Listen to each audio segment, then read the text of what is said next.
If you're a renter like me who's flirting with home ownership, how do you know which is the most financially responsible decision between the two? If you're overwhelmed by all the financial calculators and math involved, why don't you follow along with me while I explore this option for my own self? Hello, my name is Edward Sapp. I run Sapp Capital Advisors, and I am a professional real estate investor who typically helps people with way more money than me invest in real estate. Think billion-dollar hedge funds, high net worth individuals, and national development conglomerates.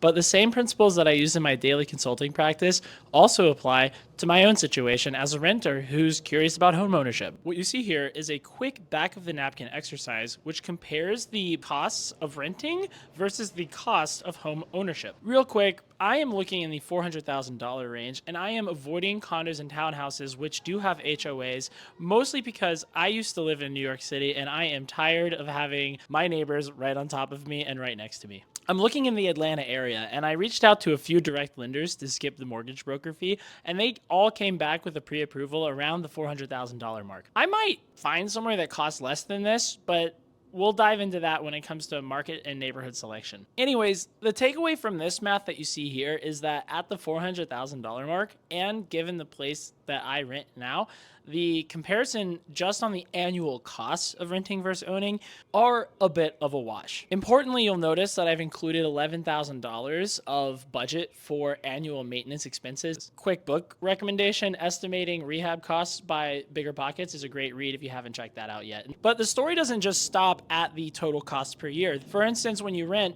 you don't have a down payment. That money can go into the market and it can appreciate.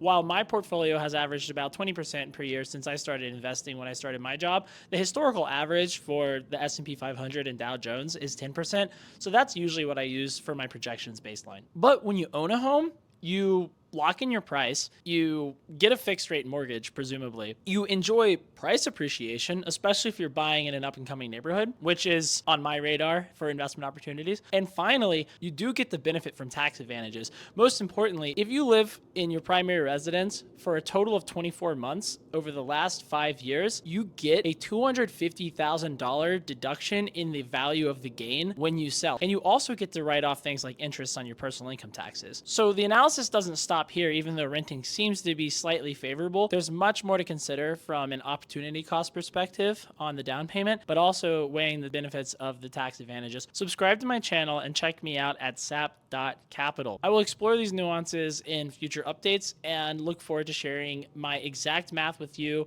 which you'll be able to replicate on your own very easily if you find yourself in a similar situation to me. Thanks for watching and stay tuned.